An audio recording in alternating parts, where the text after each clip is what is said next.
of it, to be honest. To hear that, and I mean, I told them not to do it. Like, they should have not surprised me fight week. It's kind of messed up. I got so many emotions already, and then they dropped this bomb on me. But at the end of the day, what I was telling them, it's crazy because we just was talking about a community because they end up Toyo Tires, they say, is donating 25 G's, right, to the charity of my choice. And I was just talking to my agent before this about working with, we just got something new. We're working with the Boys and Girls Club, specifically in where I born and raised in Waianae, Hawaii, So, and then I'm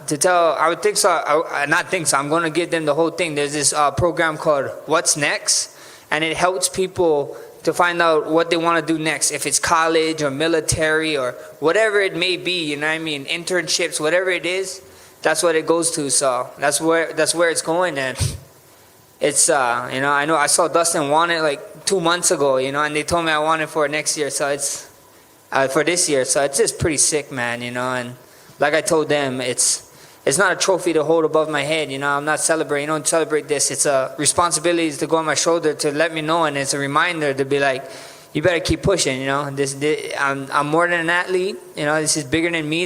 There's people who need help, and we're here for it. We always did work with Hawaii Food Bank with unemployment. We still doing stuff with Hawaii Food Bank, and we got something sick coming up with them. So we're just trying to do our bit. A wise person once said to me, you want to leave this world better than when you came into it. So at the end of the day, this is huge. This helps us out a lot. I know a bunch of kids in Waianae and Boys and Girls Club, when they hear about that, they're going to be pretty stoked. So I'm excited. That's awesome. What does it mean for you to be so connected to your community, man? I think you represent your community, where that's not always the case with people and with athletes. What does that mean to you? It means a lot. It means a lot to me, man. I got a car, like a bright color car, so it means a lot when I'm driving up the road and you see all the kids, same kids. It's shocking, like, Max, so it's amazing. I just wanted to always show everybody. You call me biased all you want, but we have some of the most talented people in the world to play sports, or even smartest people in the world. They just don't know it, and they don't know that what is beyond Hawaii. Like, they just see somebody that they look up to, their uncles or aunties, whatever it may be, and they saw how far they went. They never left Hawaii, and then now you get guys that be like, oh my gosh, look, like I always tell them, if I can do it, why not you guys? Why not you guys? You guys not that far off. I told you guys multiple times, I'm not the best fighter coming out of Waianae, Hawaii. I'm not the most athletic, the best athlete coming out of Hawaii. It's just, I was just at the right time, the right place, and I worked my butt off for it. So, just giving people hope. That's what life's all about. That's awesome, man. Well, congratulations on the award. Obviously a big fight, right? Another main event. Nothing new to you. What's fight week like for you at this point in your career? Are there still nerves, excitement, responsibility? What's it like for you? Yeah, for sure, nerves and everything. We're coming on that hard part, Thursday tomorrow with the weight cut, and then the fun part is always Saturday, The fun part is Saturday in the afternoon. We get to buggy a little bit earlier in the afternoon than late at night than early in the morning, I would say. So life's good on that part, but it's just another one, It's just another fight, man. We've been here so many times, But I'll be lying to you. Any fighter would be lying to you if they tell you don't get nervous, Of course you can get nervous. You're about to go out there, another man or woman, whoever you're fighting, whatever you are, it's going to punch you in the face. So it's time to get ready for it, What's the build up to this fight been like for you? Obviously you had to withdraw early in the year when it was scheduled. Was that a tough decision for you? We don't think about you pulling out of fights. Was that a tough one for you, or was it like there was no way I could fight? Bro, it was there was no way. Like, my coaches they all came together. We got a PT guy. I got one of the best PT guy. I got doctors that take care of me in Hawaii, and they was all like looking at me, like telling me, like, bro, you're not doing. I was telling them, what is it? And they was like, yeah, not this time, Max, So it's heartbreaking, because you guys all know me. I like fighting 3 times a year, try to squeeze in a fourth, and it's only the second one of this year. So, slow and steady win the race, I guess, sometimes, and here we are. So I'm excited. Was it important for you to keep the matchup together, or did it really matter to you if it was the same name or not?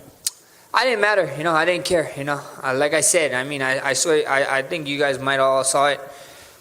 There's a lot of guys, man, a lot of guys at the elevator, they're trying to go straight to the top, you know what I mean? Because since UFC don't have a structure, a tournament structure, there's a lot of guys at the elevator, and the line is super long, you know what I mean? And I ain't about the elevator life. You can find me at the stairs. I'll be running up and down that bad boy wherever we gotta go, and that's one thing. The UFC did tell us that we didn't have to take it, but I sat down with my coaches. We all looked at each other. We all agreed we're not elevated divas. We're gonna get out there. We're gonna go do it. And we're gonna get the damn thing done. If you believe you're the best fighter in the world, that's what you should be doing. You'll end up fighting everybody, anyone, anytime if you believe. So it's saying is simple. Everyone, every time, everywhere. I like it. Prepping for Yair, I mean, obviously he's got a very unique style. I mean, what do you think about him as an opponent? Does he present any difficulties that, you haven't seen with other opponents? I mean, the closest I fought to Yair is Pettis, and I think Yair's do a little bit more, he's a little bit more spinny and stuff, a little bit more jumpy and super explosive. You got to respect that. He does have knockouts where it's like, it doesn't look too good and he gets them, So at the end of the day, I got nothing but respect for Yair, but come Saturday in the afternoon, he's the one standing against me, and I had to do 3 camps for this guy. Because I was doing 1 camp, I got hurt, and after the injury, all my coaches was nervous. It was like, you better do a mini camp to see if it can handle, if the injury could handle the stress.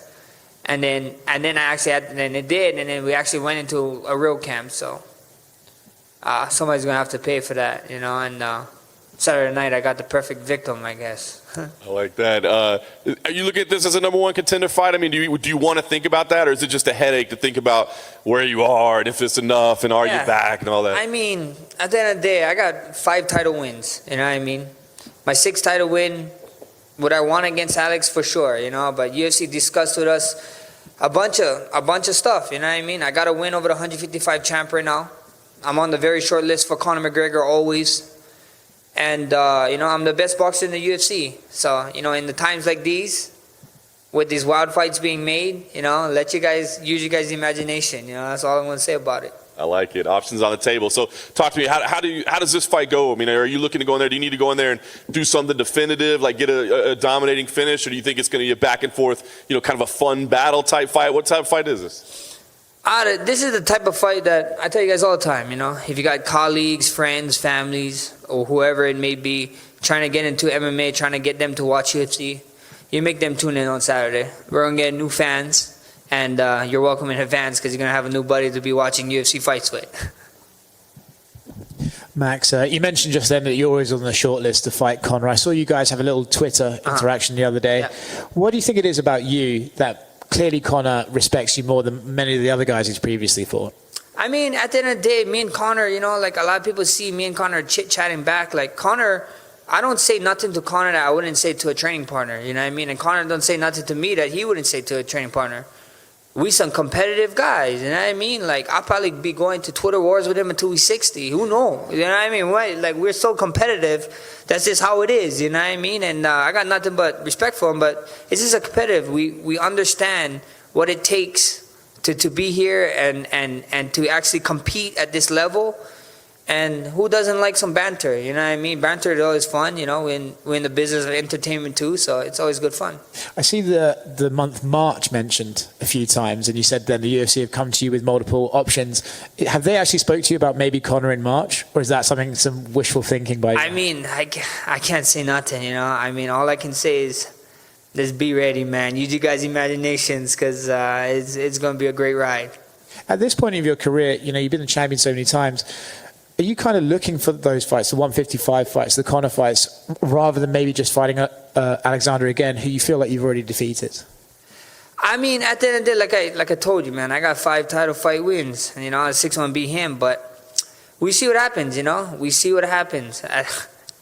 I can't give away too much, I can't give away too much. I'm here. We got Yair first. Task at hand. We're going to take care of him, and then on forward, whatever direction we go. Is the fight with Yair the puncher versus the kicker? Is it your boxing versus his spinny kicks? I mean, my last fight, I yelled, I'm the best boxer in the UFC, baby. So, I don't know. This fight, I might be yelling, I'm the best striker in the UFC, baby. We're about to find out, you know what I mean? Or maybe I yell, I'm the best grappler or best wrestler. Who knows? Who knows what you're going to see? Tune in. Come Saturday night. It's going to be a fun one. I just can't wait. Just as something is yelled. Something is being yelled. They took my man, DC, the number one contender and the baddest man on the planet. Because you're looking at the baddest man on the planet right now. They took him out of the. He's not fight side anymore. He told me that they told him that he does a little bit too much favoritism. So I guess I got a chit chat with my man Michael Bisping gonna be there. So he's gonna be getting yelled at about something. What do you make about like Alex's suggestions that DC and the rest of the gang are a bit biased towards you?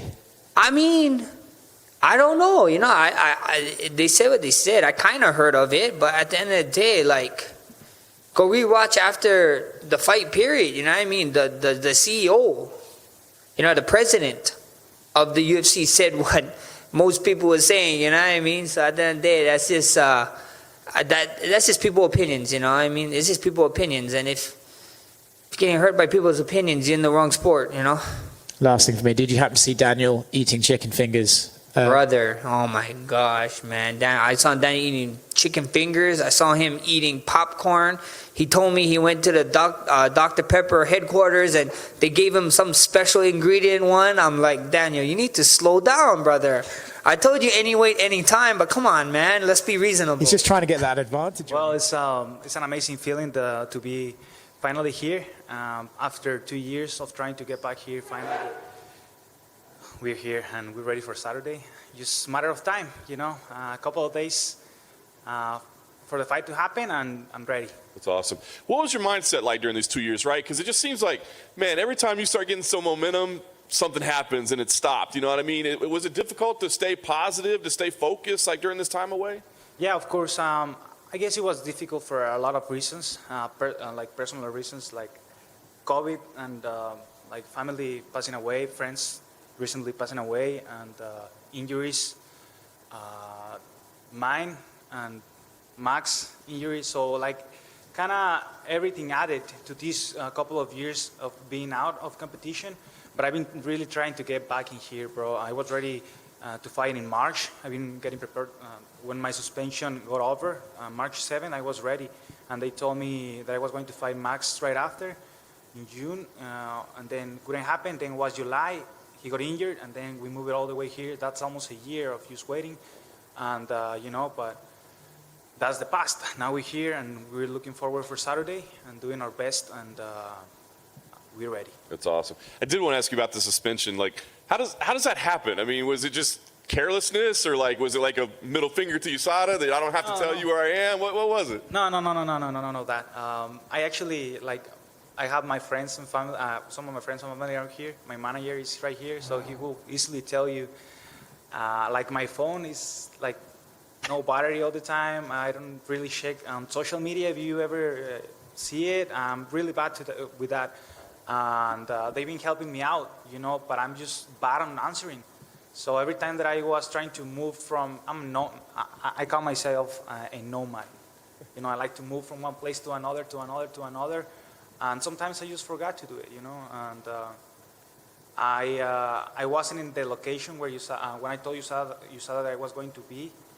In 1 year, I fell 3 times, and that got me to the suspension, only 6 months suspension.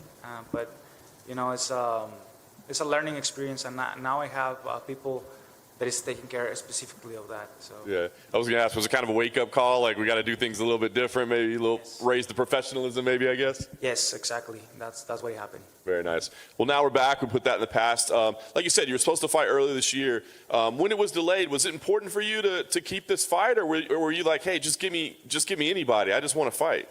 No, I honestly wanted to fight Max. Whenever I got the call from Sean, and then he say, hey, what do you think about Max? I was like, perfect, let's do it. You know, I like the opportunity. I like big opportunities like this. And you know, whenever he got injured, he was like sad, but I understood at the same time because, you know, I have got injured before, and I was like, okay, let's wait for him and see when is he gonna be back. They told me it could be 6 months to a year. I was like, if he's a year, I don't know if I'm gonna wait for him, but if he's 6 months, I think we can do it. So it was like 6 months, and now this is happening. Very nice. I mean, like, every fight's a big fight, right? I mean, main event, you know, you're used to things like this, but, you know, a lot of people say he's the greatest featherweight of all time. So does this feel like an even special fight? I mean, it's, you know, a bigger moment in your career? Yeah, I like it. You know, it's like that's why we're here, like to prove ourselves against the best fighters in history in the world. You know, why is that? Well, if you really want to prove yourself, not to prove nobody else, to prove yourself. Like I want to prove myself against Max Holloway because I know the caliber of a fighter that he is, and I feel like whenever I got pressure on myself, like I was telling in an interview earlier, like I have jumped out of an airplane 3 times. And everybody says, like, right when you're scared to jump, that's when you jump. And that's what I did with this fight. You know, I was a little scared to jump, but at the same time, I was excited. You know, when I got that feeling inside me, that, like, emotion in my stomach, I was like, okay, this is going to be a good fight. Take it. Let's go. Let's do it. And just train hard, and everything else will be fine. That's awesome. Do you think about what this does for you with a win? Because it's been 2 years, so I feel like you lost some momentum, but you beat Max Holloway. There's not many people up above him, right? So, I mean, do you think about where this puts you? And, I mean, do you start talking about titles and stuff if you win this fight? Yeah, I mean, I'm sure that the title shot is going to be in front of me. But first, I got to win against Max. Anything can happen from there. And I'm not focusing on that. Right now, my main focus is Max Holloway, Saturday, 13th at 3 p.m. right next door. I like it. Last thing for me, what kind of fight do you think we see here? Because the way your two styles match up on paper, man, it looks like it could be an absolutely crazy fight. I mean, are you expecting something wild and you know, an absolute battle back and forth? Or are you picturing domination? How does this thing go? I know Max is a fighter that can keep up a good rhythm of fighting.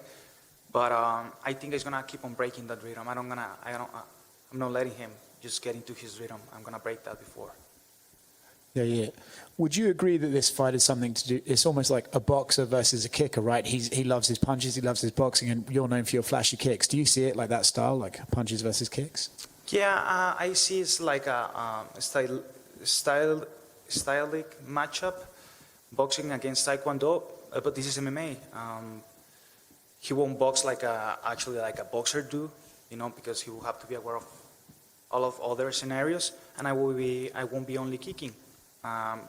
So yeah, I think it's kind of, yeah, you have the idea, but it's not like that. I think this is just another sport, super different than whatever anybody else would think. And if you are not ready for it, then you're gonna pay the consequences. So. Were you kind of surprised when they brought his name to you to give you this opportunity? Obviously, he's such a big name. Were you surprised, or do you think that you've earned these sort of fights? No, I've been waiting for this, like, forever. Like, I've been trying to get big names. You know, that's what I've been fighting all my career.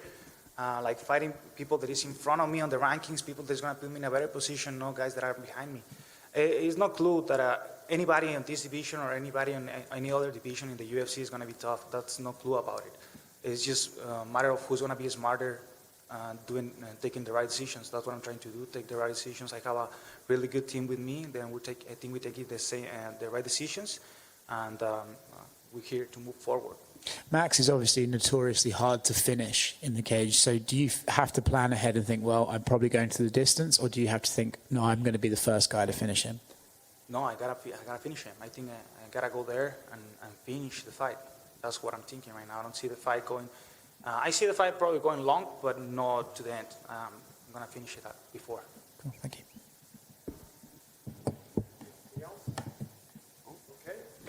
Thank you, guys. I appreciate it. Good to see you guys.